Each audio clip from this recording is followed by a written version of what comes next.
What's going on, guys? Welcome back to the Touchline Podcast, episode 67.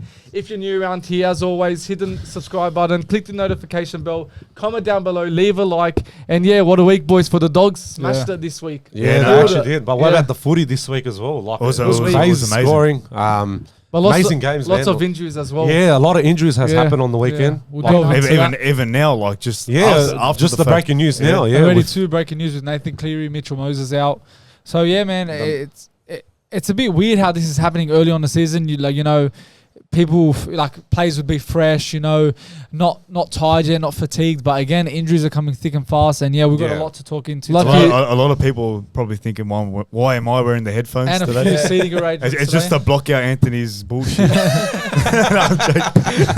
I'm just wearing it because for those of you who were watching the podcast last week, the audio was cutting out and whatnot, so I'm wearing the headphones today. So that way it's all smooth, that way I don't have to, lose my mind while editing, saying why is the microphone not working. Well, I think it suits you, to be honest. I think we should all wear it. I think we all should wear it. Does it look hot? No, it looks good. It's just better for the audio, because he said that there was a bit of trouble on it. So if he's wearing it, I think we all should wear it. We've got a lot to talk about today. League talk, wrestle talk, and combat talk. No football talk today. It's international break, so no news in the football world. But let's start off with round 3 review, Anthony. Let's go on with the first game. So round 3, Penrith defeated Brisbane Broncos 34-12. Yeah.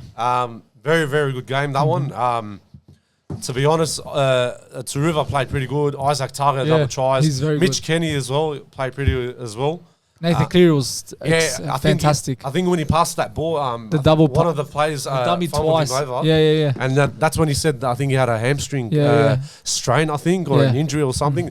And that's when he had the conversation with his dad and Peter Wallace after the game, saying that. Yeah, but it looks like how about that game? How good was Nathan Cleary? He played very well, man. I've seen a lot of great games by Nathan Cleary, but that has to be one of his best. Yeah, that triple pump to was it Targo? That led to the try. Just his ball playing skills are it's crazy. I feel like he played better than what he played in the grand final. 100%. I think that was better than the grand final. To be fair with you, he played an 80-minute performance. He actually did that game, man. He was good. Like that try with Tago, how he brought 2 defenders in. Brendan Piakora tackled him late, and then Targo went through. So Panthers look good, but Broncos a bit concerning. Reece Walsh is now injured. He could be out for a few weeks. You look at that, Payne Haas, Adam Reynolds out. So a lot of injuries. What did you think about that Reece Walsh moment? I think it was I saw this debate with Paul Gallen and Brad Fittler. They were having a debate about Brad Fittler was saying it was deliberate. Yeah. But Paul Gallen was saying it was collision. I think it was collision. I think it's it was a contact sport. It was just face to face. It was an accident. It was an accident. There was nothing into it. When he was running, he just stopped suddenly and it just accidentally boom, cheekbone. But they're saying he should have tucked into the tackle tailor, mate. No, I don't think that's what the. But I think it's BS. It's dumb. I think like a lot of people saying he should have got sent off and should have got binned and should have got fined and what. It's as you said, it's a contact sport. Yeah, it happens, man. Like. Just he didn't mean it. There was not like his arm high tackle on the head of that. Just collision head to head. Face to face clash. That's what it was. Even I'm shocked that he got on report. I know. That's a bit disappointing. I would say. Why would you put on report because just of a face to face clash? Head collision, bro. It just happened. Yeah. I think that's a mistake. With Broncos, I think it's. Right now, they're in a position where, they've got 3 of their main players out. Yeah. Reece Walsh, Adam Reynolds, Payne Haas. Yeah. So their season now, after jeopardy, the season they had in 2023, their season in jeopardy right now. Because looks similar to Dogs back in 2012 to 2013. We struggled. Injuries have hit them hard and you start to be concerned. And you get worried. If this is going to affect the season. And right now, it is affecting their season. Absolutely. But Panthers, man, they're clicking form again. But how about Luai? I didn't like... Luai, I noticed in that game... No, he was doing those grubber kicks in, as they were attacking. And I think 3 of those times, all times, it didn't work out for him. Yeah. Where the defender, where the Broncos player, I don't know who it was, on those 3 occasions where they'd stop the ball, but he got lucky in those ways. Yeah. I feel like Luai didn't have the greatest game that game, in my opinion. He had 1 assist. It was To'o's try, but that was mostly all To'o, the way he scored. But Luai, he played good. Was it last week? Yeah, he did. He played good, but he's just an average player for me. I don't think he's that star player for Penrith. I think there's many players better than him. And going to a club like Tigers, he might need. I think he used to be. He used to be. When he first bursted into the scene, I thought, he was an outstanding player. He's gonna have a great career. But ever since after I say 2021, he's declined a bit. That's how I see it. Well, look, Nathan Cleary's injured. We're gonna delve into that when we talk about the round 4 Before tips. anything as well, I don't know if you saw after the game. What's his name? Taylor May. He actually re-signed with the club. Oh yeah, Penrith. that's right. Yeah, so he actually said it on Channel 9. 2026, I think. Yeah, I think 2026 or 2027. I think they want it longer. Because Channel 9 didn't know that, or any of the mainstream. But Anthony Bashara knew it. Yeah, of course. I saw it anyway. Yeah, Gus Good was on the phone with him. Rumours him going to Roosters. Apparently. Yeah, I heard the rumours. But then he signed the contract, and it's a great deal for Penrith. That's a very good big boost for them. Next game, Anthony. You forgot about the who you got as well. We'll do that then. We'll do that then. Okay. Next game, Warriors defeated Canberra 18-10. Yeah. Close game. First half, I think it was quite messy. Yeah, I think there was a few errors from both teams. Raiders I think they tried hard, they worked hard. Yeah. Warriors, they're still lacking something in their team. Yeah. Fundora Blake is just, for me, one of the best forwards in the game, behind Payne Haas. He's just incredible. There was this stat that popped up during the game that him and Tino are the only forwards that have scored the most tries in the last 2 years. He scored 11. Wow. He scored, I think, 13, and Tino's like 6, 7. Yeah. So, Warriors, they need that win. We all called it that. Then there's no chance that they're going to lose 3 in a row. So, it's not the best performance, but, all that matters is the 2 points. Raiders were good. They were still pretty solid. Yeah. They were in the lead for part of the game. But, Warriors, they needed the win because... Yeah. It was in their home. With the season they had last year, you don't want to start the season 0-3 because you start to question, was this just a lucky year? But again, they needed the win, and you can't forget they should have beaten Sharks and they should have beaten Melbourne. So they could have been easily starting the season with 3 wins in a row. So Sean Johnson, he had a much, much better game. The first 2 games, he didn't get any try assists. So, and as a halfback, you need to be, producing those tries. So... it was a good win for the Warriors in front of their home fans. Dallin, did you see his try? Not his try, but the try he created. Yeah. Oh, yeah, that was crazy, man. That was which one was it? I think it was the last try, the winning try. The second winning try. The second try. Yeah, I know. But they disallowed it. He scored. No one could attack him, and then he found the space to pass, and boom, they scored. That was, I think, one of the tries of the week. He didn't put a try. No, he didn't put a try. He created the try. So, it was a good win for Warriors, and there's a lot of positives to take out from the Raiders. Ricky Shua, I think... Of course, everyone's going to be disappointed with the loss, but there's a lot of positives you can take from that performance for the Raiders. 100%. Yeah. So, next game. The next game, Roosters defeated South Sydney 48-6. That's the biggest building of a lifetime. That's and that was a rivalry. Yeah. A rivalry. Supposedly. East versus South. We've experienced enough from the Hills. We've got hammered a lot. I think I saw enough on that night, bro, to be honest. That was a thrashing. What? I can't even. I'd hate to be a Rabbitohs fan. I can't even explain it. Yeah, that'll be tough. I watched the whole game. That was crazy, bro. But someone told me this stat that this is the first time Rabbitohs are in last position in. I think in 14 years. 14 years. Yeah, 14 I think years. A bit more. And another stat, that was Roosters' second biggest win against Souths in their whole club's history. And I think that was. And another one, that was Rabbitohs' second worst defeat in the history. Wow. So just a lot of history. But they're saying that. Do you reckon they'll go 0-4? We'll get into that very soon. But about the game, man, like they just didn't show up. Like, poor Rabbitohs and their fans, man. What is happening with this club? I don't understand. Like, everything that's happening behind the scenes is a reflection of what is happening on the field. It's just bad and bad. It's just... When there's off-field drama, the season won't go well. Back in 02 or 3 for the Bulldogs, when that off-field drama in Coffs Harbour, that ruined their season. So again, off-field drama is the worst thing that can happen. Like, reading a few comments on Instagram from Rabbitohs fans, they're not happy. Like, they think that the coach is giving too much authority and power for the players. Like, he's not taking full control of the team. They've all had enough of Latrell Mitchell. You can tell. You can tell the bloke's always in controversy. He got sent off. Yeah, but he got binned. And the performance he's putting is like, we don't watch them every week, but Rabbitohs fans are saying he's still lazy. Like, just watching that game, there's a lot of moments in that game where he could have stopped the try. Like, I don't know which try it was. I think it was a Tedesco try. Yeah, no, when Tedesco was chasing the ball to get that try, he interviewed because I think he... No, not about that. I'm saying moments in the game where he presented laziness. Yeah. Latrell Mitchell. I didn't see that. I think it was a Tedesco try. It could be Tedesco's But anyways, try, regardless, man, you see his laziness on the field. That's why he got sent in. Yeah, the Rabbitohs fans were saying that every year he's that type of player that comes out. I'm going to give the best for the club. I'm going to perform. He's like a Pain Guy Jr. He talks but doesn't do the walk. And it's more than him. It's just the whole team. Like they made a lot of errors. I don't know what the error count was. Like let me pull it up quickly. We spoke about Vegas. High. We said it's not looking good for Rabbitohs, and I saw there's no T performance. There's no. It's like they're waiting on Latrell Mitchell to do something. He's their only star player. He's the one that's going to create or score or try. Without him, because for me, they don't have a halfback. They don't. That's what we're lacking. And look, they're lacking that play right now. I even think in times when times are rough, the number 6 should be standing up. 100%. And Cody Walker with his experience should be doing better. So I think, I think they should raise the question whether or not, they should get rid of him and move on to someone else. Yeah, that is a big question. But onto my point, the errors, 15 errors in that game for Rabbitohs. That's bad. And I feel like Roosters were capitalizing on that. They always score on the back end of a Rabbitohs error. And about the Roosters, that right edge with Tedesco, Manu, and Young, I think that's going to be a force to be reckoned with this season. Like, there was a lot of moments in that game where I think they scored Young scored a try for that. First 3 minutes of that right-hand play. A lot of their tries came from that side. Even Sam Walker double. James Tedesco double as well. Connor Watson as well. Right, all these main players. It's going to be a good year for very impressive on that night and well deserved. And even Jared Warrior-Hargraves 300 game as well.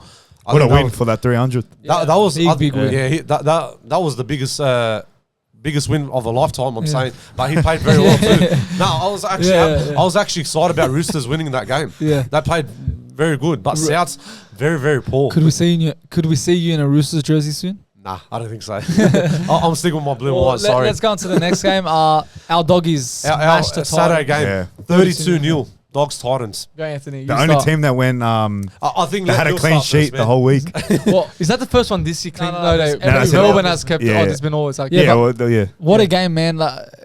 If you haven't watched the vlog, make sure you check that out. Our faces said it all. We were so happy. We were so excited, and one of the best vlogs we've done. Honestly, I think that was the most as Shabal said, the best vlog I've ever done. That was the first vlog we had a clean sheet. Yeah, that's right. But we haven't had a clean sheet since I think Dragons in. Tigers in 2019, 2021 under Trent Barrett. You're right. Do you guys remember the last time we didn't score during the game?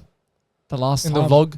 Oh, in the vlogs? Nights, it was Nights. Dogs Nights. Oh, it was, wasn't it? Last year. So I remember that. It's good to get one. That. And I think the main reason why we hammered them, look, it could have been 50-0, but the main reason why, no mistakes, we weren't defending a lot. We were most of the time in there and attacking. So when we did defend, we weren't tired. We weren't fatigued. We just could focus on the defense and not leak any tries. And Titans, I'm very concerned for them. They were horrendous. Yeah, they are. It's surprising to see how bad Titans are because having a coach like Hasler, you should be performing much better. And he's an attacking coach and he can get a team to defend well. And their last 2 games are just conceding way too many points. I think so, it's not looking good for Titans at all. Losing Tino now. Fafita, I'm not sure when he's back. Yeah. Without them two, they're their star players. Without them, they're going to really struggle. 100%. They could get the wooden spoon now. Kick-out smashed it. Yeah, Kick-out played pretty good. But Dogs had a lot of positives in them, especially with the defense. They stopped them. 78 minutes of that game, they stopped them completely. But the attack starting to get a little bit better. But Drew Hutchinson... He did play better. I was actually surprised about him. He actually stepped up a lot. He played a lot better. Matt Burton kicked a lot of the balls as well, which is good. For me, Burton's still not performing to... Not the best, but he's going to step up. That 2021 season, he hasn't found that form. Even in 2022, he wasn't the best. Sorry. 2022 was a good season for him. 2023 was but that was terrible. towards the end of the season. And 2024 hasn't been a good start for him. He's the one that needs to improve, and I haven't seen improvement. The only thing I'm worried about is our attack. The attack is the biggest concern. Yeah, but the only thing I'm worried about is we saw what happened to Dragons. They smashed the Titans, and could we look at it in a way that Titans are just very poor, and then next week we'll probably lose against Rabbitohs? Look, that could be a scenario. That's the only thing I'm worried about. I don't want to get too ahead of myself. Our attack is there. I see us playing the ball more and spreading that ball more, but we always say it, just that finishing touch. That's what we're missing. For me, it's not just against Titans, because when was the last time we smashed a team when they're doing terrible. We've never seen that. So that's a positive to take out of that game. 100%. Against Titans, we never smash a team. So I think there's lots of good things to look forward to. About what Sammy was saying, was it just because it was Titans? Because Titans, they didn't have much time in attack for us to be tied in defense. Yeah. You know, in that Sharks game, we were very tight in defense. That way we couldn't attack. So, like, we had enough energy to attack, which led to tries. So, facing top teams, not saying Rabbitohs is a top team, like, right now.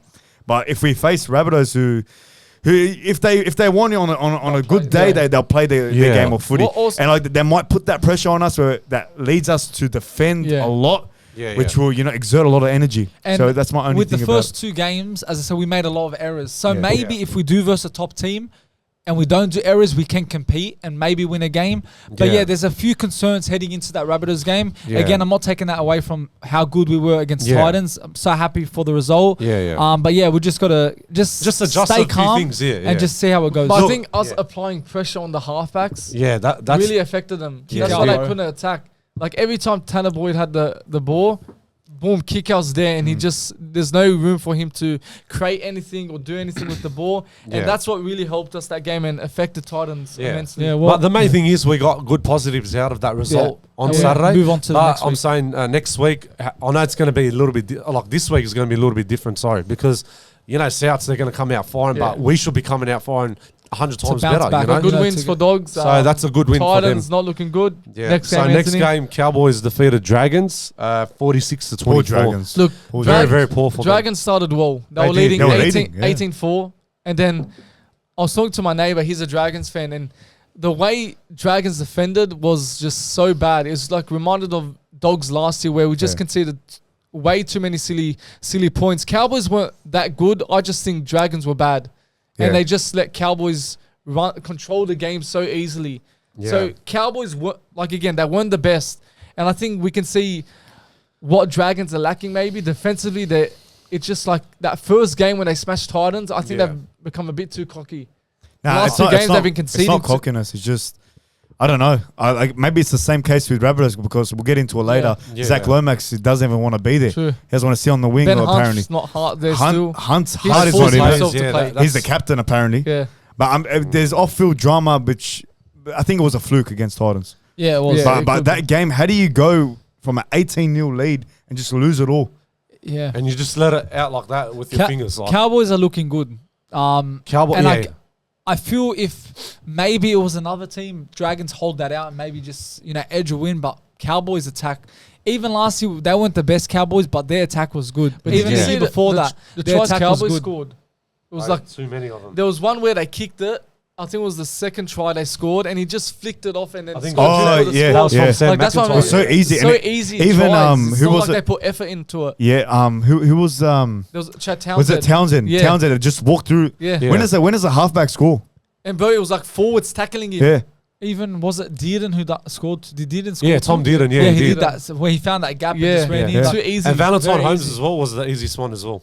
Yeah, his try towards Dragons. It's unacceptable that defense. Like I think that's what they're. You can't be leaking 38 points one week and then next week 44. Like even worse. Like they're even improving that in that way. There's something happening behind the club right now, behind the scenes. Sorry, because Ben Hunt wants to leave. Zac Lomax wants to leave. Why do all these players want to leave all of a sudden? It doesn't make sense, man. To be honest, right now Dragons aren't in a good position. That's all we can say. They're not in good spirits. Like, but one team that's enjoying their week is Tigers. 32-6. God, I love the Tigers. Actually, I love this. Sorry. Honestly, I was actually very surprised. Good on you. Good on you. You know, it's funny. Card Oval. What a game they played for the fans. That was the biggest upset of that game. Me and you and Shaba, we actually tipped Cronulla to win. But Bill actually got that right for this week. I said on the pod that I have this feeling that Tigers will win, but again, I stayed safe. I wanted to stay safe. I just knew Tigers were going to win. I don't know why. But they just came out of nowhere. What's name? Papali'i? Coruscant first, and then what's name? Coruscant, talk about his game, man. He killed it. Give him the Daily M. Like this bloke, allegedly, I think he had the runs during the day. You know what the runs are? Yeah. So like he played through that. I think I've got the stats here. There's a moment on the game where he was like about to like vomit. So this is Coruscant stats. He played 74 minutes. He got 105 super coach points. Yeah. 2 try assists, 12 runs, 4 goals, 2 line breaks, and 42 tackles. Wow. What a Smashed it, man. performance. All by himself, man. Smashed it. Killed Again, it. Look, again, Tigers in a position where, look, the difference between this one is they beat the Sharks. Yeah. And it's not like how we beat the Titans. They beat the Sharks 32-6 convincingly. Yeah. So that is a very, very positive sign. I don't know if Sharks were off that day. I don't know what happened with them. But the Tigers, man, what a win. came out They Wow. played like 2005 Tigers. Yeah, bro. Yeah, I Premiership think winning so. Tigers. I agree How with about you. that new kid, Lachlan Galvin? He's good. He bro. played He's solid. amazing. He's solid. He's very good. Defensively, he's very good too. He It's makes a just lot in of attack tackles. too. He's very creative. Yeah, Like Justin Olam. usually Justin Olam, Olam, yeah. Justin Olam played a very good game. I was actually happy about But this usually play. with debutants, man, like coming into the league at 18 years of age, And they're young. you're still scared. You don't know your place in the team. This bloke is just playing like he's Didn't been you playing say there he's for from 5 Penrith? years. Galvin. Yeah. Or was it someone else on the field? It must be Tigers Junior. But yeah, Galvin, he's a Yeah. future star. Not future star, but he could be part of the team for many years to come. But I can see there's positive signs with Tigers, but I know it's still early of the NRL It's still season, early, but yeah. I can see Tigers are going in that right direction with Benji Marshall. I can see Benji is leading them in that right track because the players are still young. They got that energy. They got that not Excitement. the biggest experience, but they're still learning and developing every single day of the week. Like which is Tigers good. always have that big win within them because last year they beat Cowboys. Was it 66 or 6-0, 62? No, it was No, like 70, wasn't it? 18. Think it's 70. 70? No, that was the Cowboys when they That was the beat, Cowboys. the Knights or something. No, No, didn't they return the they favor? returned- yeah, yeah. they beat. So they That beat. was 66-0. Yeah. No, Tigers. No, Cowboys. 66, no. Cowboys Tigers was 66-18, and then Cowboys gone back 74-0. Well, talking about it, Something like Tigers have some. Tigers always get that performance where they win big. Yeah. So that's something to build on for me. But that wasn't, but like, I don't know, man. Like, just their attack was it was flowing. very impressive. Yeah. Very It was. impressive. It was like free flowing football. It Like, was. even defensively, like they held them well, man. They shut down Talakai. They shut down Ronaldo as well. They shut down. Put a lot of effort. They put a lot of of effort. effort. How about Nico Hines? I think he had a bad game. Bro, Very it's quiet not game. the- I The think whole Hi- Sharks team wasn't They good. actually Two did. of the Sharks players, I think Hines had 2 out on full kicks during that game. Yeah, Yeah, he he did, did. that's Yeah, very Yeah, bad. oh, That yeah, was that's a- right. It wasn't a good game. Very, very It poor. was, but we're happy for the Tigers because we're in a similar boat to them. You know, we've been Yeah. struggling, and Tigers, it's good Tigers. to see the Bulldogs and the Tigers getting the win. Grand final? Maybe Let's hope 2020, that momentum keeps maybe going. 2024 grand final. Grand final? Imagine that. Big upset. Dogs Tigers grand final. I'd love to see that one. Is that your bold prediction? Nah, I can't say that. It's too late now. you know? Okay, next game, Anthony. But next game, Sunday, Parramatta defeated Manly 28-24. That was a close game, that one. Manly got robbed. Very, but like, Do you yeah. think so? Yeah. Oh, They did get robbed. obstruction? Which Yeah, obstruction? but Oh, like, that's- did you see Cherry Evans knocking on the ball prior to No, half I time? didn't see that. Yeah, I So saw like, I saw it in a way where it was like, Even. I saw it in a way where it was like, yeah, like if They're making it up for. they stuffed up, Ah, okay. so Manly stuffed up. The referee made a bad call about him knocking on, and then Yeah. you know, it was even. But on that Manly one, Yeah. it was a number 14. I can't remember who it was. I don't think it was Hopgood, but it could have been Hopgood. One of them, anyways. But No, put Brendan Hands, maybe. was it Hands? Maybe. No, yeah. he wasn't on the team list. It was Hopgood. He runs in, Jake Trbojevic runs in, and then Hopgood just standing there. And Trbojevic stops his run. Yeah. Hopgood doesn't even attempt to run for Trbojevic. He could have went past Jake Trbojevic, but by the time he got into the middle between Jake and Tom, he Yeah. could have got Tom before Tom even started running. So from that point of view, he could have got him easily. For me, that was not an obstruction at all. Like, that was such a joke of a call. Like, it Yeah, was bad. that was bad. Like, yeah, like, but like Refs have been even so even bad. Gus was blowing up on commentary. Like, a lot of the Fox Yeah, he League must have commentators lost were it, yeah. blowing up. Like, all right, you want to stay consistent with your calls, Yeah. Yeah. but like that was just in plain sight, not an obstruction. Inconsistency, man, in like the referees is just Like he atrocious, stopped, man. like even if like that was an obstruction, Yeah. like Stopped running. he still had like time to get. To get him. Who was it that made the line break? Trbojevic. Turbo. Turbo, sorry, Turbo, yeah, yeah, Turbo. Turbo. He still had time to get Yeah. to Turbo. So even then, like they just, I don't know with these scores anymore, man. But don't get away. Don't take it away. Para were good. You know, Yeah, they did. they came back from 14-0. Mitchell Moses. coming down. Mitchell Mitchell Moses Moses. played. But Manly played better. Manly are a very good team. They Yeah, look they very, did. very good. They were leading this year. 14-0. They played better than They were leading Para. 14-0 Again, and then but just choked Brooks the played lead. amazing It again. was good He again. actually Saying did, yeah. When you play at Combank, it's going to be so tough. And It is. with the fans behind you, that's why I think Eels got over the line. Yeah. But Manly, they're looking very, very good. They are. So it will be a very good year for them. No, they will. Yeah. But we'll have to wait and see to the end of the season. I haven't seen a Melbourne Manly team like this in years. Yeah. They Like a look team same that's here. in the game for the last 3 games, dominating performances. To be honest, they could have got 3 wins in a row already this year. Yeah, They're like- looking really good, man. Yeah, it was a tough game, but even what's his name, Blaze Tulagi debut try as well. Yeah. I forgot about Saw that. That was a nice try He from bloody, him. he bloody rammed over Travojevic. Yeah. Bro, Good Like on it him. was nothing. He's so young, but he's quick. Yeah. Very quick. Good on him, man. Next I game, think it's final the last game, game. The actually. last game, Knights upset at Melbourne by 2 points. Yeah. 14-12. Look, when you was a tough game, when you though. don't have Hughes and Munster, Yeah. It's a bit of a downfall it's a going to little be bit, yeah. struggle to win. And Knights had their full strength team. We all stuck with Melbourne, but yeah, Knights, they needed a win. Bill's the only one that tipped Knights. I think I did too. Yeah. Nice. I think you did it pretty Yeah. much. Look, Yeah. Knights still don't look the best this Yeah. year. Melbourne, on the other hand, I think they weren't that bad. It was a Yeah. very tough game in the first half. Pappenhausen, again, he's getting back to his best. He's finding his feet back into the game. with that But speed, yeah, I don't think it's nothing to be worried about for Melbourne Storm. I Yeah. think they're going to have still a good season. It's just a one game where, unfortunately, 2 of their players weren't in the squad. Yeah. They're halfbacks, and without them, you're not going to win a game. No Yeah. chance. Yeah. Yeah, even to lose by 2 points. Yeah, it's not bad. It's not. For Knights, it's not Yeah. not really a win with Yeah. with 2 I'm players really worried out. about Knights, but They are they are they're not worried. looking good at all. At all. Before we wrap up this preview, let's look at the who you got. Actually, Okay. quickly, let me mention. Oh, go. Yeah, let me do the who you got first. Sorry. So Anthony got Panthers correct. He got Isaac Tago anytime try scorer. First try scorer, Sunya Taruva. You got that. And man of the match, Nathan Cleary. So you had a good round. You almost had a perfect round. Your bold prediction. Yeah, that was terrible. We had to adjust that a bit. Yeah. I went Panthers try scorer. Panthers to win, sorry. Yeah. Sunya Taruva anytime try scorer. And I got man of the match, Cleary right. Yep. Bill got Panthers to win, correct. Tago anytime try scorer. Man of the match, Nathan Cleary. Chabelle Panthers win. Taruva anytime try scorer. And Nathan Cleary man of the match. Yep.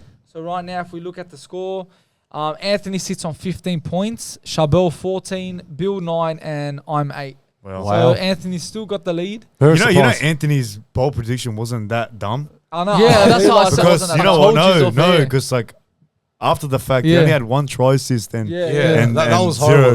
0. No. Like Yeah. I'm saying, it wasn't that dumb in the Wasn't end. that bad. No, I don't. Only one, he had a try assist, but he didn't get the try. Yeah, I don't. The line The line break, But sorry. I knew Taruva and Isaac Targa are going to put that try. I knew it was going to happen. Like you envisioned Before, it. No, I didn't envision it. Like I was just But you just said you knew. like I knew it was going to happen. Like, I'm just saying, yeah. But I'm so happy with that result. before we go into the tips for next week, I've got the league ladder for the touchline tips Okay. from round 3. So of course, me and Samuel are tied first with 15 points. We both got 6 points in total last Okay. week. Anthony, you're on 3rd. So you moved up a position. That's you good. got 5 tips and you're on 11 in total. That's not The bad. guests, they moved down. They only got 4 tips. So Hodkinson let the boys down for Oh. the guests. He got 11 tips in total, so he's tied with you. Yeah. And Bill got 5, which is improvement, and he's only 10 points. So he's 1 point behind 3rd. Unless I'm a last. Yeah. You what? You are last. No, you are What the last. Yeah. No, you said No, I said the you're 1 guests were point. last. No, You I said said they moved the position down Oh, from 3rd. I thought they were fourth. No. I thought you said from 4th to Okay, yeah. 5th. But yeah, that's the Oh, so ladder I'm for still round last. 3, and let's get the tips underway. Alrighty. So first game for Thursday, Roosters versus Penrith. Nathan Cleary's out. That's huge. That's going to be. He's out for yeah. at least a month. It will. Roosters is, will get Kiri back and Walker's playing, so they have Yeah. their halves. Yeah. I'm going Roosters. Yeah, I agree with that as well. Yeah. So I'm tipping Roosters. I think this is going to be a 13+ game. Really? Yeah. Okay. I think they're going to dominate Penrith. I'm going Roosters 1 to 12. I'm saying Roosters 1 to 12. Yeah, Roosters 1 to 12. So we've got a new guest on the pod for round 4 touchline tips. We've got our mate Paul. Shout out, Paul. Shout out Shout out Paul. Paul. He's the one that does the team of the Team week, every Monday, every Tuesday. I'll read his one. He's gave us a few analysis on the game of Penrith and Roosters. He's gone Penrith. He's saying going for Penrith due to Lindsay Collins out, which gives White a chance to experience the starting position, but also means Hargreaves will be the lone experienced frontman. Panthers will win smoothly, and will continue a good win this week. Okay, so he's went Panthers. He's went Panthers. Next game, Anthony. A Good Friday game clash. Rabbitohs versus Dogs. Before anything, they put Dogs $2.66 and South's the favourite to win. Look, I don't think that's gonna work. Rabbitohs would still be favourite. It's Good Friday. Good It Friday is Good clash. Friday, We yeah. never win. Again, I'm a bit concerned that Yeah. I feel Rabbitohs can win this. Yeah. Because we know Bulldogs, we get so excited, we win a game and then we lose the next week. So Yeah. a bit hesitant with this one. But again, I'm backing the Bulldogs. Same here. It seems like every Good Friday I back the Bulldogs, and Yeah. hopefully this time they end that drought. We haven't won a Good Friday match in a while, and we get the win. So I'm going Bulldogs. Look, I'm gonna go Dogs as well, because you have to understand from last year we had a bad score. I think it was 56-18. That was I remember that. That was a bad performance from Dogs. But I think now they're going to step up and play a bit more better, and they had the perfect result against Gold Coast Titans on Saturday. So I'm going to say Dogs 1-12. Okay. I'm trusting Dogs. I think our defense will cope with the attack of Rabbitohs, considering that they don't even have a halfback, and Latrell Mitchell's off form. But knowing Latrell, he'll pull off a miracle and get 3 tries and 3 try assists. Always against the Dogs. Always against the Dogs. Yeah. But I feel Bulls tip. I know. I'm gonna go Dogs. Rabbitohs just because tip Titans. And you even said on the pod. No, you're right. Just because I tipped Titans last week and the Dogs end up winning, because I love the Dogs and I want them to win, and I want them to win a premiership, I'm tipping the Rabbitohs for this week. So it could be early now. So I'm tipping them 1-12. Rabbitohs, even though I don't really believe it, I think Dogs gonna. But But just for for the the sake, conspiracy. just for the conspiracy, for the theory. Okay, Paul went Bulldogs. He said due to the fact that their confidence was lifted last week and the Rabbits are showing struggles with their off-field drama. It's always even pickings on Good Friday matchup could also determine JD's coaching career, which is the Rabbitohs coach. Yeah, it probably could be in jeopardy as well. So after our game is Brisbane Broncos versus North Queensland Cowboys. I always love this game. This game is always good. I'm excited about this one. I remember after 2015, they had so many golden point games, 1 point, 1 point. I remember it when was JT always good. was there. JT, I'm going Cowboys. Broncos, Broncos have no Walsh, no Reynolds and Haas is out for another 4 or 5 weeks. The spine's not there anymore. No spine. Cowboys, their attack looks good. Defensive I think it's well. going to be a high-scoring game. I'm going to go Cowboys. Yeah. 13 plus. Yeah, I'm going to say as well. Cowboys, they played very good against Dragons. Brisbane was a little bit poor against Penrith. But I'm sticking with Cowboys 13 plus as well. I'll go Cowboys as well. There's no pressure on Cowboys. Yeah. Broncos, there is pressure. Without their star players, it's going to be a real task to get anything against Cowboys. But it's at home. It's at their home ground. So who knows? There could be an upset. But I'll go Cowboys. I feel like it'd be a tough game in my opinion. I don't feel like it's going to be a blowout. Okay. So I'm going to say Cowboys 1-12. Cowboys. That's all right. Yeah. One sec. Yeah, sorry, man. Paul, he's tipped Broncos. Broncos? He believes they'll regroup this week playing at home, but won't be an easy task. Okay. Yeah, all right. It's going to be a very hard task. Yeah, it would be. Next game, Saturday, 5:30, we got Dragons versus Manly. I think Manly is going to be easy. Manly. After it was a close game against Parramatta, they did play well, like with Garrick and Tom Trbojevic. Even what's name, Josh as well. Josh Aloy. He played good. He played very good on the weekend as well. Yeah. But Dragons are very, very poor. And with that dramas going on at their club now with Ben Hunt and Zac Lomax as well, I'm going to say Manly 13 plus. Yeah, I'm going Manly 13 plus. Yeah, I'm going to go Manly. Again, last week I wanted Tigers. This week I think Dragons, but I just don't think it. So I just go Dragons. So you think and don't think it? You know what? I'm in the lead. I'll go Dragons. Are you serious? I'm in the lead. Are you serious? I'll take that. Oh my god. Okay, Dragons. Oh yeah, that's a risk, but I'll go Dragons. Nah, I'm gonna say Manly 1-12. You should say 13 plus. It's gonna be. Why should I shoot? I say it's Manly my 13. I know, but I can't say. Anthony, you went Manly. I say Manly 13 plus. Paul went Manly. They're showing strength and confidence with the likes of Turbo.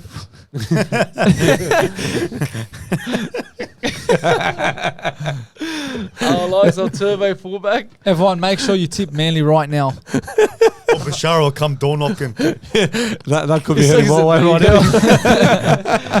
Home game and against a Dragons side with a big loss from last week. Wait, is that Manly's home ground or is that Dragons? Yeah, I'm going Dragons. Okay, Anthony. Next game we got Gold Coast Titans versus Dolphins. I forgot about that because Dolphin had the bye on the weekend. Yeah, so they're fresh. I think they will play very. Guess who else was fresh? Titans, and they lost. But I feel the Dolphins attack is very and Titans have no attack. And losing players like Tina and Fafed is going to be really hard to get any win. I reckon it's going to be a Dolphins 13 plus for me. I think so. I'll go Dolphins 13. I'll go Dolphins 1 to 12. Nah, I think Dolphins 13 plus. That's all right. So we're all going Dolphins. After they played against Dragons like 2 weeks ago, that was a shocking game for Dragons, but Dolphins played pretty impressive. You should have started Bashara. I wish I did. I wish I was like the next Wayne and Bullet. Paul's going Dolphins. They were great before their bye last week, and it will be tough ask for Titans without Tino playing. Okay, next one, Anthony. On Easter Sunday, we got New Zealand Warriors versus Newcastle Knights. Big game. This one 50-50 game. Semi-final replay. Semi-final replay. Yeah. Warriors come back from a win. Yeah. I'm even Newcastle edged it as well I'm against tipping Melbourne. Warriors this week, 1 to 12. Yeah, I think 13 plus for Warriors, in my opinion. You know what? I'm going to go 13 plus as well with Warriors. Okay. I'll go Warriors as well.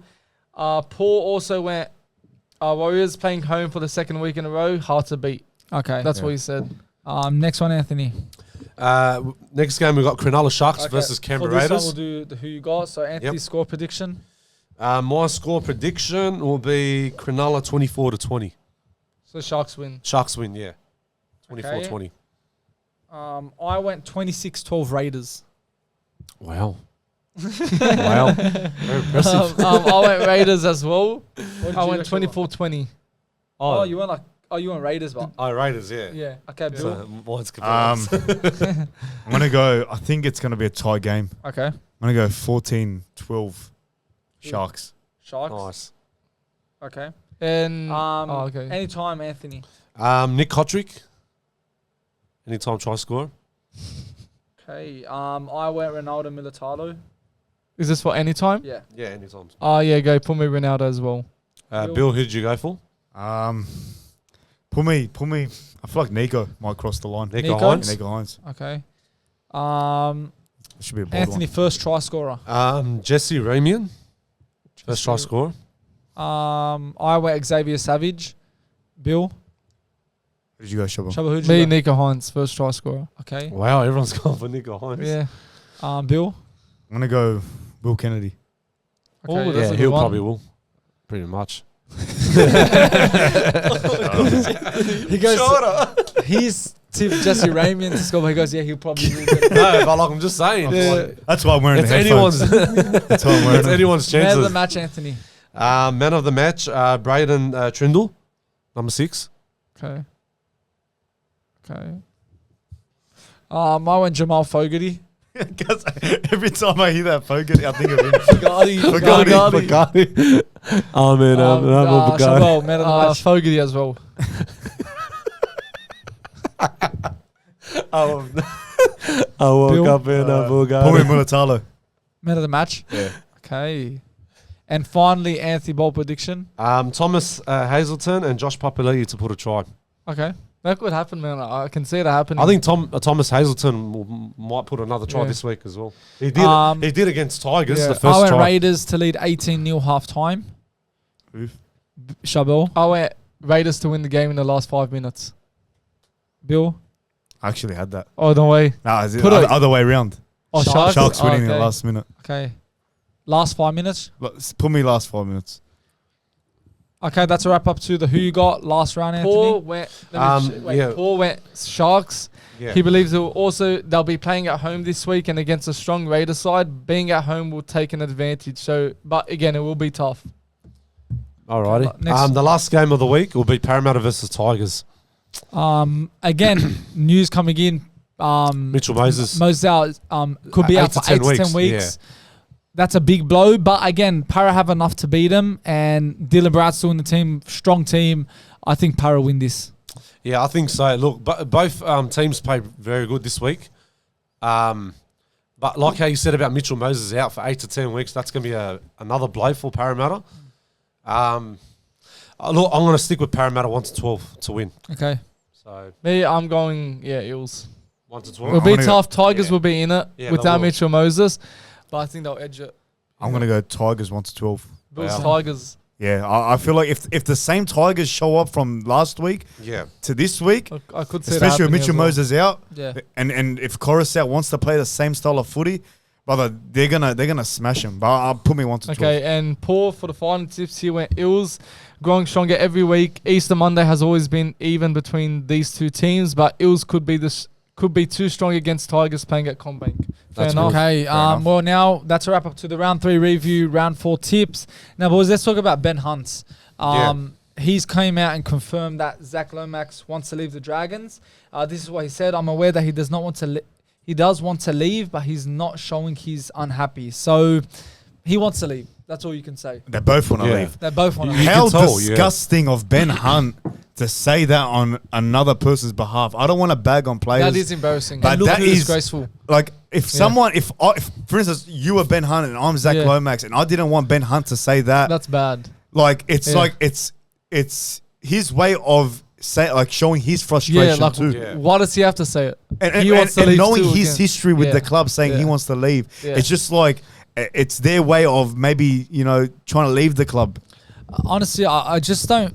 I understand they're losing, but like they're big players wanting to leave. Like it just, especially Ben Hunt coming out to say it, as Bill said, like anyone else but him. The Dragons fans already hate him.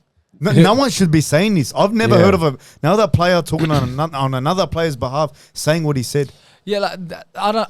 Honestly, man, Dragons are now. They started the season well. 2 massive defeats. Yeah. This now again. This is not how you want the season to start. 100%. Like drama again's coming to the Dragons, and it could end badly. Look, Lomax is scoring a few tries this year. He's already on like 2 or 3 tries this year. But when you have players that don't want to be there, it's going to really affect the performances for the club. Because if players want to leave, there's not going to be a really positive environment at the club. Yeah.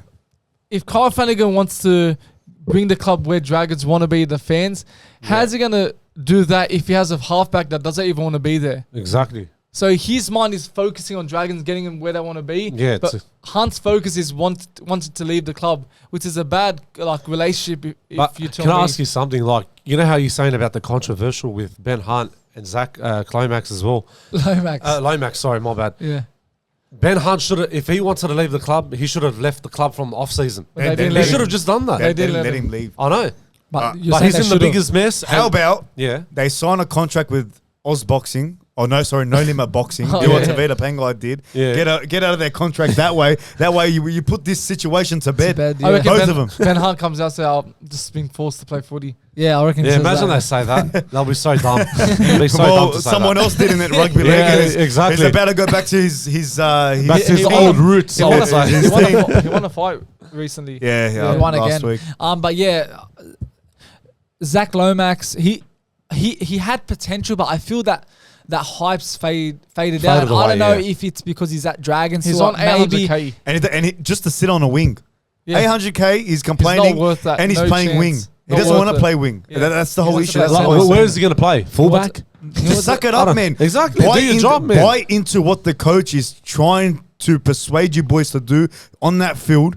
It just this bloke has won a premiership with the Sharks. He's a well acclaimed coach. Listen to him. Buy into what he's doing. 100%. That's what players should do.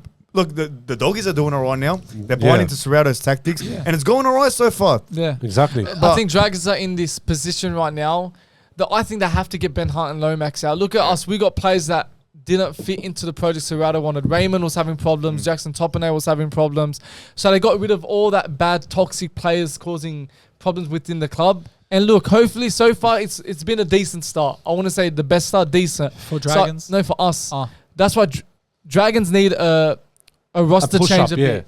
Just clear a few players that don't want to be there. Yeah. And trust put me, the juniors in, Yeah, get the juniors in and the club will be on a better position soon. Yeah, like with that situation with Zac Lomax and Ben Hunt, I'll personally drop them. Put them into New South Wales Cup and get 2 juniors that they're willing to play number club. 7 or number 2. I'd rather pick heart over skill. Yeah, 100%. 100%. Yeah. That's all I'll personally do. Heart would give more than skill. Exactly. Yeah. And you know what? And give them. You have to teach them discipline as well. Yeah. Because you don't see that in the NRL these days. You don't see that. Yeah. But I'm being serious. Like, I'd rather teach them discipline if they're going to be in that situation like that. I would personally drop them ASAP. I think for me, they should just let him go, man. 100%. Ben Hunt, he's on big contract. Lomax is on a big contract. They all are. You can get good plays with that. And he's still complaining about 800K. Yeah. Look, people are greedy. But anyways, leave in the comments down below. Do you think Zac Lomax and Ben Hunt should leave the Dragons?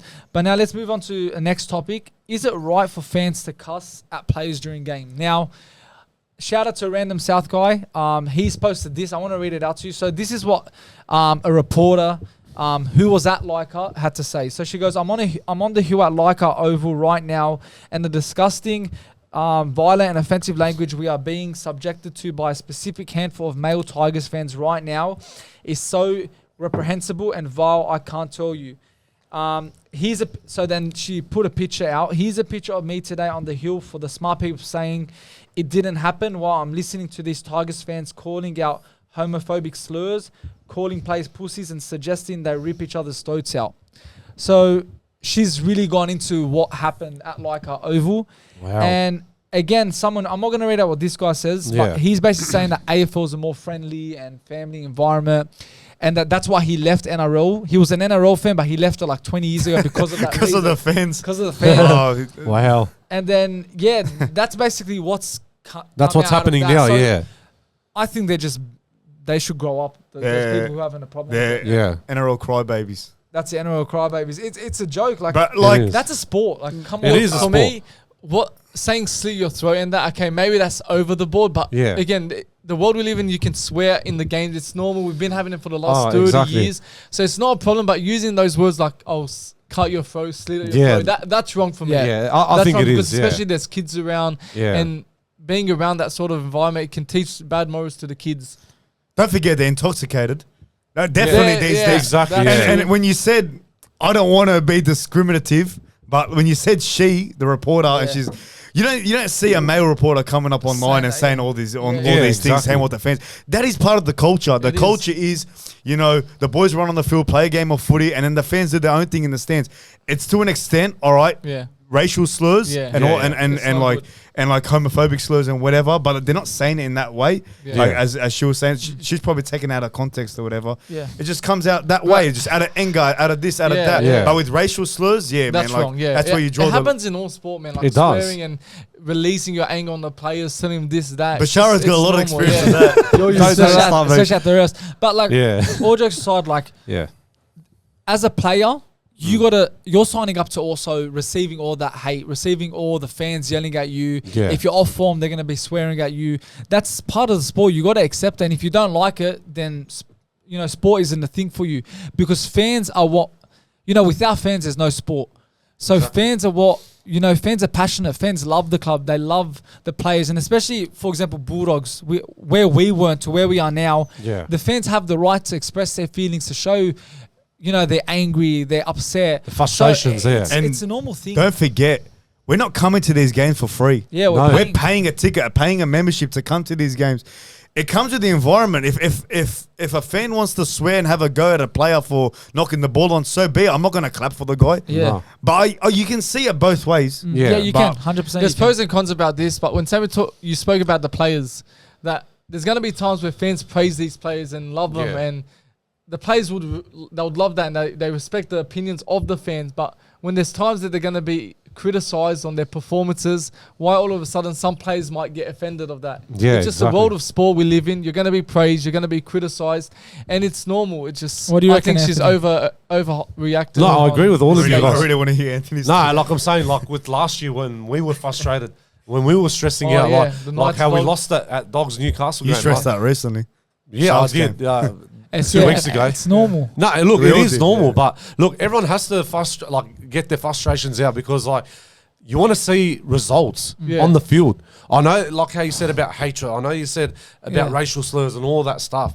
But you want to see a result, you want to get you want to win the game, you have to be happy about it. But when you're getting hatred and like pissed off and all that stuff, and people swearing at you, and people like launching stuff, that's bad. That's even worse. That's even worse. 100%. That is bad. Especially in America. America's even worse. We did it here. See Premier League and that. People chuck like bottles at What did we do here? 2015 Good Friday. Oh, that's that's out of order. That's bad. Look, Yeah. there comes a limit to something. Yeah. But in regards to, swearing at players, angry, yelling at them, that is completely fine. And again, if a player out there who doesn't agree with that, then, sport isn't the thing for you. Go have a sook in the corner. Exactly. Like straight out. Like, what do you want us to do? Like, I'm not staying silent in the game. Nah. Like, you never see me silent. We'll just duct tape on their mouth. Duct tape for 80 minutes. More than his mouth. Rub him on a chair. And his hands, everything. Wrap him up. But yeah, that's a wrap up. I won't even laugh. Don't ban him from the stadiums. No, just get me touch up spray painted. No. Spray paint. Look, anyways, You can still speak when you have spray paint. great chat for League Talk. Let's move on to Wrestle Talk now. Jade Cargill is set to make her Smackdown debut this week. Will her career be as successful as people, think it might? She could be the face of the women's division. I reckon she will. I think she will. Wasn't she in TNA? No, she was in AEW. AEW, sorry. And she was, I think, the longest reigning, I think it was the women's champion. I don't know how they said it. AEW. She has the aesthetic. The TBS championship. That's she the one, has the aesthetic. She has the look. She has the character. Why not be the face of the women's division? No, I think it will fit her because I think they're building up that storyline with Damage Control. And she's teaming up with Bianca Belair and who else was it? Naomi. So that's where it's going to start leading from WrestleMania to onwards. I think she will become a champion maybe towards SummerSlam. But they will be saying that they're going to be doing a storyline with Bianca Belair as well because Bianca's going to go heel turn. I'd love to see that. Yeah, it will happen. Bianca, I can see things are happening with Bianca Belair going heel turn. Because she did. She had that controversial with Bailey on Going heel, Anthony. Heel, yeah, I mean too. I'm saying because it says heel turn. Oh, yeah. It's going heel. Heel, yeah, like Just minus the turn. No, but is there a chance maybe, if Rhea Ripley wins at WrestleMania, she comes out and confronts her? Maybe that could be No, not yet. I would say probably early? like SummerSlam, I would say. Okay. Because there was a part in, I think it was SmackDown or when she first joined the scene in SmackDown or Raw, she, I think, walked past Rhea Bianca Ripley. Belair. No. I'm talking Bianca Belair. She appeared to her face to she face. did. So they could be building something up there soon. And it'll be good, man. Well, Two muscular woman face to face. Well, there's a lot of wrestlers like she wants to fight. Rhea Ripley, Nia Jax, Asuka, Io Sky. She wants to face the whole roster. Yeah, the whole roster of the women division. But I think she will be a champion very soon. I'm actually happy that she signed with WWE. Yeah, look, I think good addition to the business. I think she'll be a very good wrestler. I think she's going to win many titles. I think so. How long will she stay? It depends, I reckon. I don't see her maybe staying that long. I honestly don't feel it. I don't think so. I don't know why. I just have a feeling. I could be wrong, but it's like just a feeling. Ronda Rousey. Yeah, something like that. I feel it could be like a Ronda Rousey thing where she stays for a few years, then but again, that's a feeling. I'm not saying it's gonna happen. You know what Ronda Rousey said? Well, what'd she say? The environment. She's like she's never returning back to WWE. The backstage environment is very toxic. Really? Wow. Yeah. And she was there recently, last year. Yeah. She was there for like what? I don't know where I saw that. I don't know where I heard it. But I did see something like that. Maybe towards the career, maybe wasn't it? Like she said it now. Recent. I didn't know that. Yeah. But look, let's go on to the next one. WrestleMania is around the corner. Tag team champions are currently having like a tournament to who's gonna. A tournament to who's gonna be in the 6-man tag team match. I think. Yeah, a ladder match. Yeah, ladder match with Damian Priest and Finn Balor holding the belts. First of all, I personally think they're gonna lose the belts. I think that's 100% guaranteed. I'm so confident. Do you think it's gonna happen? Who would they lose it to? I think R-Truth and Miz. Do you reckon R-Truth and Miz will win it? For sure. Again, he wanted to join the Judgment Day. Yeah. He tried for months and just couldn't get in because of JD. Yeah. It just makes sense for Miz. He hasn't had a belt in a while. Yeah. They're reuniting together back in the days, R-Truth and Miz. Yeah. So it's good to see that. And I think, for me, Finn Balor and Damian Priest do not work well as a tag team. They don't suit being champions together, so it makes sense for Miz and Truth together. That's how I see it. I think R-Truth and Miz will get it. Look, there's a lot of favourites to win, like for that 6-pack ladder match, I would say, for the tag team champions. Look, you got DIY, you got... I like them. Yeah, I actually like them. They actually stepped up a lot. New Day, they've been tag team champions how many times? Nearly 10 times? Yeah, 11 times. I think one of the most, more than the Usos. No, Jey Uso's the most. Oh, Jey Uso the most? I think they're behind. So that could be the second one. I think that... Remember that Brawling Brute guy, one of them? Brawling Brutes, they got another chance against, I think, Legado de Fantasma, whatever that's called. No, not Brawling Brutes. What's it called? He was one of the members of the Brawling Brutes. Rich Holland. The ones that were at Elimination Chamber that versus Damian Priest and Finn Balor. Oh, you're talking about Pete Dunne and what's his name? They'll probably be in it too. Yeah, no, they got an opportunity on Smackdown this week. But I heard there's rumors they're saying there could be... No, there is. They're saying that... No, I mean, seriously, there's rumors. It's always the rumors. I don't know if you've seen Motor City Machine Guns from TNA. No. They were the best TNA tag team champions of all time. I think they're saying they're heading to WWE as a surprise entrant in the ladder match and winning that title. Add an extra tag team member in the ladder match. Like that Jeff Hardy, Matt Hardy back in the WrestleMania. Yeah, but if you watch them back in like 2007 to 2014, they were killers, bro. 27. Okay, so 2007 to 2014, they were killing it in TNA. So me and Sammy would think I don't think anyone. I'll say DIY, man. I'm actually a big fan of DIY. I feel like Ciampa and Johnny Gargano. They retain. You're saying they won't? No, bro, they can't. I feel like they retain anymore. I don't think so. They would. Has the Money in the Bank? They need a change. Yeah, they need to. I think it's getting too boring. But what tag team, in your opinion, is smashing it? They're the only tag team champions. So I'm saying like tag teams. Oh, right now, I think the ones that deserve it is DIY. I think DIY, man. They are good. No, they are. But I feel like a dominant force like Judgment Day. Like I don't think it's gonna leave this. They're not doing anything as tag. They haven't been doing anything, but just because of their name, Judgment. Their name makes it, but they are.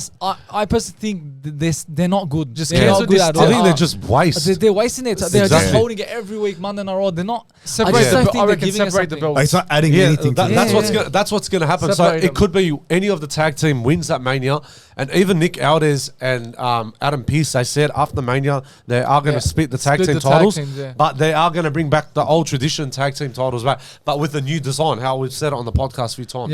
But like I said, look, my point is the favourite to win is DIY. I can see DIY winner. Retaining, we're going Miz and R-Truth. Also, Damian Priest, we know we've mentioned this a number of times about him holding money in the bank. He's still holding it as we talk. When will he cash it in? Is it WrestleMania? Is he going to I hope it's Mania. I hope it does. Most likely, I don't think it will happen at WrestleMania. There's no chance Drew McIntyre is going to win that belt. I think he's winning it, and then he's going to be cashed in. It could happen, but I just feel it's so unfair on Drew McIntyre. Yeah. He's just signed a contract, and then for him to just lose the belt by being cashed in, it doesn't make sense. But maybe it starts a feud.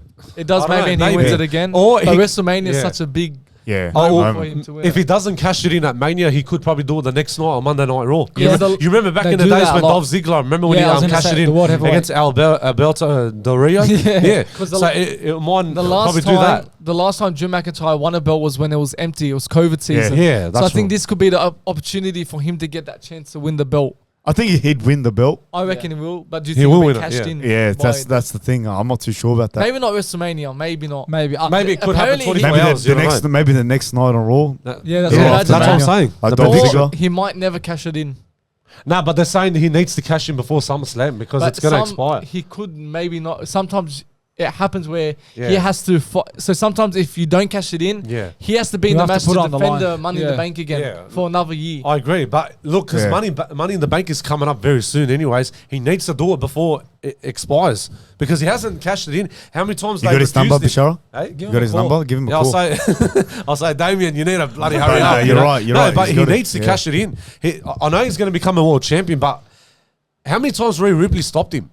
I think twice. She did. Yeah. Like, come on, man. You're a superstar. They're paying you big money, and you need to do your job and your role. Like, it's a storyline. I know it's all in the storyline. Look, I know that. But I'm saying if Triple H was telling me, if I was Damian Priest, for example, he's telling me you need to cash it in either a Mania or 24 hours after Mania. I'll literally do it. I don't care if it's not him stopping himself. Triple H is actually stopping him from cashing it in. No, I know, but you need to. I know, like you have to wait for that right moment to cash it in. But you need to like hurry But he up. doesn't decide when he cashes know. it in. I know. Triple H decides. Yeah, that's what I'm saying. I'm just Yeah. saying Triple H So will saying Triple tell H him Yeah, yeah. to say, go cash it in at this time. Like if it wasn't happening at Mania, 24 hours, do it at Monday Night Raw. When Drew McIntyre like getting hurt or getting bashed or going on the table, that's when you know. That's when the moment hits. Bashara is wrestling fake. Of course it is. There you go. Yeah. No, but I'm just saying. No, but like, I know what you mean. I'm just, you're saying it as if it's the UFC. Yeah. You know what I mean? So who's beating him? What? Are they keeping the belt? Who's winning it for you? Just final answers. I don't know that. It's a tough one. Does he keep it? Is he cashing it in? What match? I think he's going to cash it in. Cash it in? I said it so many times on the podcast. I think he is going to On cash the it in World at Heavyweight? Mania. Yeah, World I Heavyweight think- title. I think cash it in. Like McIntyre Yeah. will get his moment at WrestleMania, and Monday Night Raw he cashes it in. Bill? I don't think he cashes it in at Mania. That's a tough one. It's very hard, That's a- man. that's a very hard one. that's But when unpredictable. is Money in the Bank? I think it's probably like 2-3 months time. I think, Yeah, isn't it? yeah, So yeah. he has that deadline. So I don't know. Like that's your prediction. Maybe I'm just letting you. maybe the Raw after Mania. I actually don't know when he's going to It's hard. I know it's hard. It's frustrating too. NXT But belt? he's held it for so NXT long. belt? Nah, he can't go for NXT belt. Who's like Carmelo Hayes going to be the next NXT champion anyway? Well, so look, let's move on to the next one. US champion now. Randy, Kevin, and Logan. Who's winning that one? I think Logan, man. retaining it. He's such a... Triple H loves this guy. What he's doing for the business, like... He's promoting Prime for... Triple H is promoting Prime for him, and he's Yeah. promoting his own business, WWE. I think he's a very good asset to the business. Logan Paul's performing well. Yeah, It'll be interesting. I think the favorite could be Randy Orton. yeah. I think especially what happened at Elimination Chamber. After what we saw, But yeah, I think Logan Paul will get the dub. What does it add for Randy Orton? Doesn't add really anything. Yeah, Kevin yeah. Owens Yeah. has won it before. Doesn't yeah, they've really add held it a anything. few times. For Logan Paul to keep the belt, it adds value to the WWE. and That I way, think- it keeps him happy, keeps the partnership, as you said, with Yeah. Prime happy. Yeah. He's going to retain. Yeah, I think if it wasn't him retaining, I think Randy's a big chance. You know, Yeah. it'll be nice to see a veteran get a US champion. You know, Again, yeah. we saw. Has he ever won it, Anthony? We saw. Yeah, Rey, he did. We saw Rey Mysterio win the belt, Yeah, which was a good feeling. So maybe Randy wins it, but again, I think Prime's going to be in the ring. The Yeah, sponsorship. I think at WrestleMania. Why is that going to be a Mania again? Yeah, he'll You win. know what Wow. I'd love to see? I don't know, KSI interfere with Randy. With Yeah, it Randy. could happen. Because what he did to him on SmackDown. Maybe, Oh, yeah. maybe they bring him in. Maybe Again, that's when the back-to-back storyline builds WrestleMania. up. Yeah, I'm going Logan. Retains. Look, I know you're all going for Logan, but look, to be fair with you, it's either Randy Orton or Kevin Owens. It's a tough decision. I know Logan Paul's going to probably retain it, but I'm going to stick with my man Randy Orton because he's held the US title. I know Kevin Owens held that title so many times when he had that rivalry with AJ Styles. Yeah. I think that was back in 2018, I think 2017, when they had that storyline built up. Yeah. But Randy Orton did have that storyline with AJ Styles too when he won that US title. But yeah, but he only had it of that short period of time. I'm going to stay at Randy Orton. Randy Orton's going to win it. I think he's going to be a 2-time US champion. So. Okay, Cena now. Cena, Undertaker, and Stone Cold. Again, you know, there's always big people that can wrestlers that will appear in WrestleMania. You know, there's rumors that they might, you know, make an appearance. Yeah. According to an article, Cena's involvement will reportedly depend heavily on his acting schedule, while anything Austin or Taker do will come down to their willingness. So, do you think we see Stone Cold interfering with The Rock, you know, with their rivalry? Maybe they get him involved in that story. Yeah. Do you think we will see Undertaker, Stone Cold involved in some way? Would Cena get a match? I What do you think reckon? Undertaker coming in is like, what is he going to do at WrestleMania? Like, do you mean a storyline or just to come up like that? Just to show up. show up. Maybe yeah, that could happen. Yeah. Stone Cold Steve Austin could be with the Rock situation. Yeah, yeah. And Cena could maybe, I don't know, Randy Orton. Nah, too late. No, Randy Orton's versing. No, just to come up and confront him or something. Start a storyline or something. Look, it is hard. I think But Undertaker. Do you think Most so? likely. We're going to put him in Mania. That's the thing. Like, Just to show his face. Yeah. Just to maybe do a little squash match or just to Yeah, maybe but ride that against who? motorcycle down the ramp. yeah, and maybe. American Badass. Look, I would love to see. I think Undertaker said he won't fight again. I think he's retired. not fight. Not Won't fight. But he's he'd come do a little promo Yeah. maybe. Oh, okay, yeah. But you show know- his face. Get the fans excited. But you know, they said Triple H was trying to like build up that storyline, one more match for Taker and Sting. Okay. Because that could happen, but I don't see they're both that. retired now. But I would love to see Austin coming back, build that rivalry again one more time with The Rock. That'll be very good Back to in the see. days, I remember watching it back in the days when I was young, like from 2000 and 2001. Great rivalry. Bro, that was the best rivalry in WWF history or WWE history, I would say. I would love to see that one more time. Yeah, Austin even and if The it's Rock. just at WrestleMania, he comes and, The Rock's about to prevent Cody from winning the belt. Stone Cold comes, attacks him, and then Cody wins it. So it's not out of the question. We always see guests coming into WrestleMania. Yeah. But can I ask you something? Last year, there wasn't that much legends coming back to Mania. Who was it last year? There wasn't. No, Snoop Dogg was the only guest. Like, Was it? The Miz, I know that. I can't stand. And then Shane McMahon. Shane McMahon, he was the only he one was the that only one. returned. Yeah, there was not a lot. There was not much last year. Yeah. Maybe So- this year we're gonna get big stars. Hopefully Austin comes back. I think we've seen Stone Cold come. Yeah, Seen he Punk's in he it, had that match with. Yeah, he is, He yeah. had Punk's that in match it, with Kevin Owens That's what I'm saying. So we've seen Steve Austin. 2 years ago. 2 years we've ago. seen Steve Austin. We've seen Cena this year. Yeah. I feel like it's right to bring the Undertaker. Yeah, Just it does make sense. Just put him in. Because he had that long streak at Mania. Yeah. Sure, as I said previously now today, like bring him for the fans. And Look, the I know it sounds dumb, but I would love to see Taker and Kane come together as brothers of destruction. Imagine, like, I know it sounds dumb and stupid, like it won't you happen. know those guys from Smackdown, the one with the long hair, when they say yes, boy. Oh, those feminine ones. Yeah, the those feminine. ones, yeah. Yeah. Imagine they just come Oh, out yeah, of like nowhere, that, Mania, destroy and them. then all you see brothers of destruction, like Yeah. scared the crap out of them. Yeah, like anything Like, to just make the something fans involved, excited, Yeah, of course. That's Get what the fans WrestleMania is happy. about, Yeah. moment. Yeah. I wonder what they're gonna be doing with Cena. Like, even if he doesn't come, with that, you remember that loss with Solo Sikoa? Everyone like, why the heck did they make him lose? He's actually been dead silent in these last but there's months. still Like, something with Cena that they're trying to do. But I again, think it's about that perfect time to do it. I think they will build that storyline for Solo by himself. I think he will be successful, but not now. Till maybe after Mania tour. Yeah. Well, finally, wrap up with a segment. Which pro wrestler would you want to return, and what storyline would you fit him in? Honestly, Dolph Ziggler. Okay. I'd bring Dolph Ziggler back in. Yeah, that's hard. I know Why? that, yeah. Because he had a bad run in WWE. I feel like his did. talent surpasses a lot of WWE talent He's good. in WWE right now and previously, man. I feel like he's always had the bad cause with management and creative. And I feel like didn't he go to New Japan and won the title? He won the Yeah, New he Japan Global Champion, and now he's in TNA And as well. He's signed to smashing it. TNA. He's smashing it outside of WWE. Yeah, he is. Just like He a is. lot of other fighters that I'm sure that's on your list. I feel like you bring Dolph Ziggler back in. Yeah. Where do you fit him? I feel like you fit him in the world title picture again, maybe against Seth Rollins in that storyline. Yeah. Drew McIntyre. He's put a him good fighter. And he's been loyal. Great to them. wrestler. He Been is. He loyal. got upset when he left. Yeah. Yeah, Yeah, he was. that's a But good he shout. had a lot. Look, Dolph Ziggler had a lot of success in WWE. Tag Team Championship, Intercontinental. I don't know about US title. I think he's won it. Yeah, he has won it. He's won it. World Heavyweight he did. Yeah, he did. But now, like, he's actually killing it in the Which is good to independent scene. Sorry, Which is good. like New Japan and TNA, and I think he's going to be becoming the TNA World Champion as well. Okay. So He's smashing killing it, it, man. man. Yeah. Well, that's a good- I'm actually happy that he's That's a- becoming success. For me, yeah. I went Dean Ambrose. Okay. So I've just wrote my storyline. I Yeah. think he should interfere with Seth Rollins. So basically, Seth Rollins loses his belt because Dean Ambrose interferes during his match. Dean Ambrose talks about how he can't get over the moment where Seth betrayed him and Roman. He tells him, "You took away what I love the most, so I decided to take what you love the most." Yeah, Okay. that's Yeah. good. That's a good I one. like that. I'm going Jack Swagger.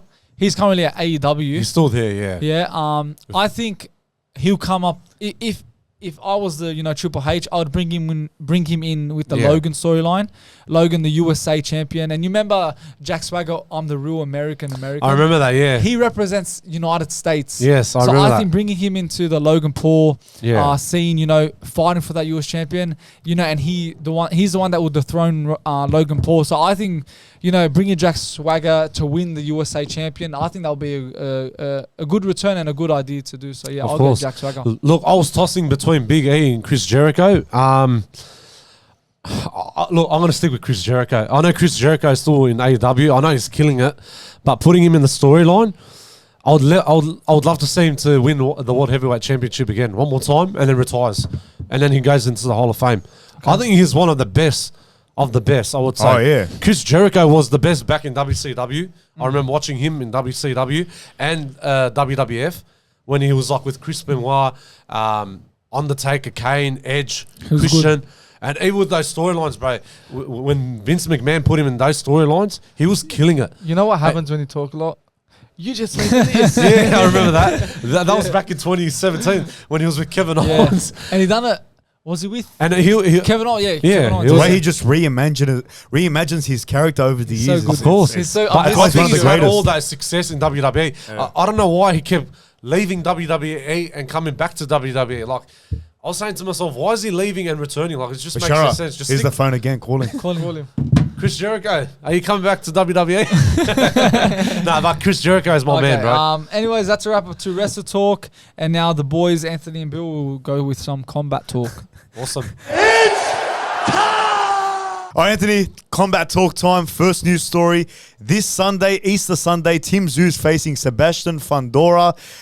Obviously, you know about it. I know about it. The whole boxing world knows about it. Keith Thurman pulls out of the scheduled matchup that was supposed to happen. So Sebastian Fundora steps in on short notice. I think 12 days notice. Yeah. Have you seen the guy? Have you seen how tall he is? He's 6'6". 6'6". I thought he was 7 foot. Oh, almost 7 foot, man. Monster. It's like David and Goliath. Wow. But I'm still confident Tim Tszyu gets it done this weekend. I hope so. I'll break down the fight a bit. Fundora, for his size, man, for his height and size, he's a skinny bloke, but for his size, man, a lot of fighters his size, play on the back foot in fights. They like to be the counter puncher. They like to use the jab. But if you watch this guy, fight, he's a high volume puncher. He can crack a shot well. It didn't go his way. The last bout he had against Brian Mendoza, he got knocked out, but he was winning the whole fight against Brian Mendoza. But Brian Mendoza caught lightning in a bottle in that moment. He got a lucky punch. He knocked him out. So I think this is going to be a very hard fight for Tim Tszyu. I know it's going to be it's an unpopular opinion. Yeah, a lot of people would say Tim Tszyu is going to maul him, but I still think he'd win. But I feel like Tim Tszyu, it's going to be a harder fight for him. I think considering it's only 12-day notice, and considering he's really a lanky fighter, it's harder to fight bigger opponents, man. It is hard. Like I know when I fighting taller opponents, man, sparring with them, it's a hassle, man. They've got longer reach. It's hard to get on the inside. It's hard to fight your fight. That's right. And now for the game plan for Tim Tszyu, man, I think he should stay in that pocket. Do what he does best. Yes. Throw those bombs. Throw those high body shots as well. Throw those body shots. Throw those high volume of punches that would essentially win him the fight, which I think would win him the fight. Yeah. But yeah, man, and not to mention it's for the WBO, for his WBO title and the vacant WBC title. So he's got a lot on stake, Tim Tszyu, man. And if he does lose, it could shock the boxing world because there's talks of him facing, Terence Crawford, which is a big fight. And how does Tim Tszyu go in his first Vegas bout? Who knows, man? This is really his big shot in the big leagues. If he does put on a show, this could really put him into that superstardom, status. But Anthony, what are your opinions about this fight? Look, to be fair with you, I think Tim Tszyu is prepared, and I know he's ready to go. And I know how you said it's a short notice as well. Sebastian Fundora, like how you said about his last fight, I actually saw the highlights. He fought very well, all those clean shots and that. Look, I know he's a tall bloke, 6 foot. I know he has a bit of that advantage, but it's not about the advantage. It's about the mindset. How you're gonna plan in the fight, how you're going to knock them out or how you're going to get the points in, But Tim Tszyu, I think look, to be fair with you, I think Tim Tszyu will win this fight, but he's going to find that good strategy to land those punches with those body shots. That's the target because that is his key to victory. That's the only option he can go for. If Tim Tszyu doesn't, maybe he definitely has a game plan. He does. His team's not going to just go into this fight. He's not nervous or anything, but he's sticking on that same path. His team definitely has a game plan. Hopefully, the game plan is to rip that body. Hope so, because I feel like Fundora keeps his guard down when throwing those high volume of punches. And if Tim Tszyu just lands one like what Brian Mendoza did, it could be lights out for Fundora. Exactly. And not to mention, man, also Brian Mendoza lost against Tim Tszyu. So put that into account. You could say it's a step down. He's giving Brian Mendoza's giving Tim Tszyu his leftovers or whatever. But doesn't matter in boxing these days. Exactly. Whoever says that is a casual man. 100%. But they say styles make fights, and I truly think this is gonna be a fight. A bloody dog fight. A dog fight. Reminds me of a Rocky Balboa movie. Remember Rocky and that Russian fighter? Drago. How hard he was. So it's gonna be, as I said, it's gonna be a tough one for Tim Tszyu, but he's gonna get the victory. I hope he does. You think he's gonna win? I think he will. Tim Tszyu, our Aussie bloke, I think. What round? Let's say the round. It's a hard one, but I hope he knocks him out round 6. It's going to be hard. I think he will dominate him all those from round 1 to round 5 with those body shots. I hope he targets that one particular spot, and then that's when that weakness. That's when Fundora. I feel he'll knowing Tim Tszyu's body shots, how deadly they are, because he's so hard. I feel like it's going to take him time to land that great body shot. Yeah. But I feel like round 11, he towards the end, you reckon? He KOs him via body shot. I hope so. It'll be done for Fundora. Yeah, I think So I said round 6. But moving on, man, to the UFC world. Did you see the fight night that happened on the week? I've never seen it. I thought I was watching Mike Tyson in his prime. So Andre Lima versus Igor Severino. It ended up being a disqualification. It was, Lima gets bitten by him. Back to my point. It's like I was watching Mike Tyson, Mike Tyson, biting Evander Holyfield's ear. If you saw the bite mark, didn't you? Yeah, I actually saw it. Deep. If he bit any harder, he would have taken his flesh off. Oh, my God. But anyways, he ends up, so it was a DQ. Dana White wasn't happy, obviously. Yeah, he ends up getting bite of the night bonus, as the UFC called it. They actually put it up on the Insta. So it was 40. I think it was 25K, and then Dana White ups another 25K if he got it tattooed. Yeah. Lima ends up getting it tattooed. And then they gave him a 50K bonus as well. So altogether, they end up getting $50,000 in cash by Dana. I don't believe it, man. And he got a full clear tattoo right here on Instagram. Yeah. I'm like, we'll put it up on the screen. We'll put it up. We'll put it up. But what did he write around it? What was it around the bite mark? So they said, he's like, I got fucking bonus. Look, there's tattoos you regret later on in life. You probably regret that. But I think you will. That was his. I think they were both undefeated too. So I think it was. Yeah. So with Severino, man, to do what he did is very unprofessional, man. Very unprofessional. You had an undefeated record. He probably wouldn't even see the light of the day. He wouldn't even make his comeback to the UFC anymore. Dana White doesn't approve of that sort of stuff. And I don't think he's ever going to be back in the UFC. That's it. It's done for him. His career's basically over, man. Because who's going to sign a fighter like that in their organization and, have that risk of him biting someone? Yeah. It's bad. It's disgusting. It's just shouldn't happen in a professional sport like MMA, like the UFC, where they're built on great fights, great moments. I didn't like it, but it made for a viral moment in a tattoo. Yeah, that's a bit weird, but he's probably going to remove it down the track. But since we're talking about UFC now, that co-main event, Justin Tafa against that American bloke, I think Jaden Williams. Yeah. Look, I'm very disappointed with Justin Tafa, bro. He did it. I thought because he's a round 1 knockout, bro. He'll knock people out in round 1. But Jaden Williams actually controlled him the whole 3 rounds. He did. He had 123 total strikes, control time 10 minutes and 31 seconds on the floor. He took him down. Pinned him down. He maured him the whole fight. He actually maured him. I was actually very surprised. He fought his fight. But I was expecting Justin Tafa to be a bit more smart enough, a bit more wiser, but I didn't see that in him. He was the favourite to win the fight. Yeah, I know.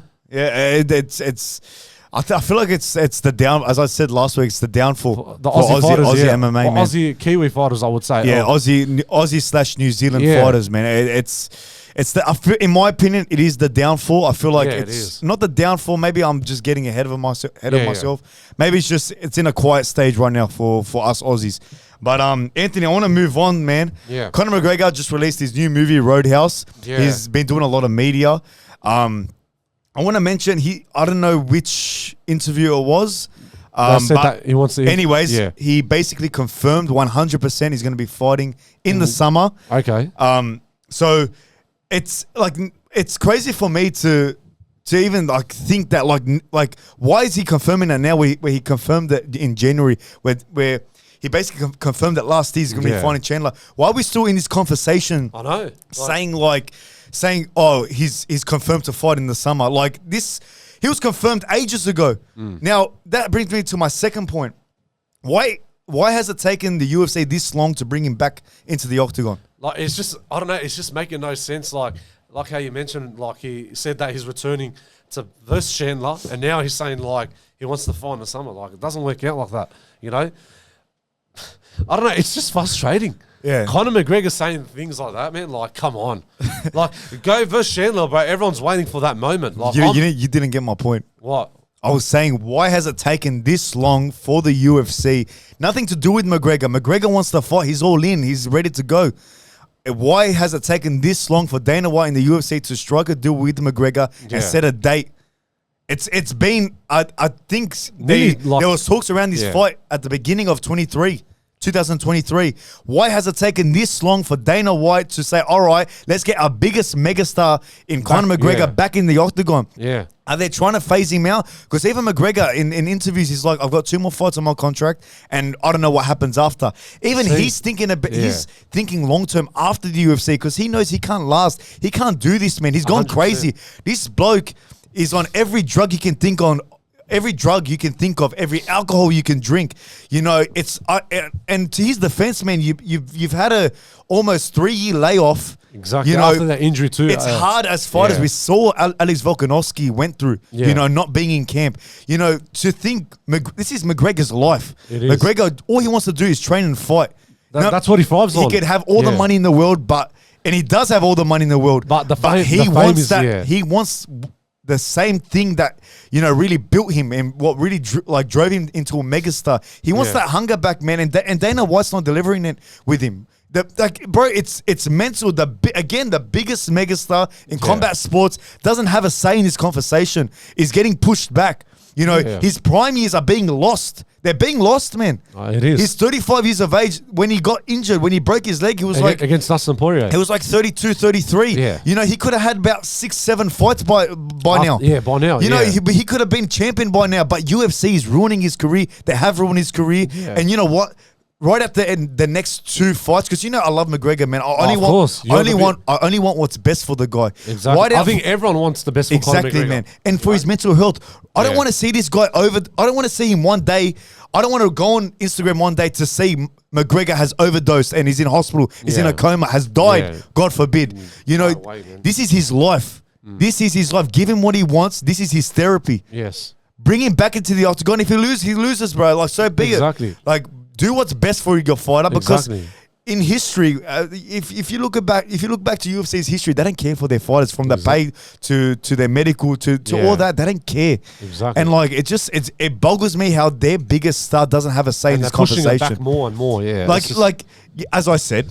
Yeah. Give him the next 2 fights. Let him go to Saudi Arabia boxing. Let him face Manny Pacquiao. Let him get a bigger bag in combat sports than what he's getting in the UFC. Because in UFC, for his status, he's earning peanuts. He is. He's making more profit too. And like how you said, like if he's going to go Saudi versus Manny Pacquiao or whoever, boxing legends, whatever, do that, and then after retire, then do whatever you want. You know.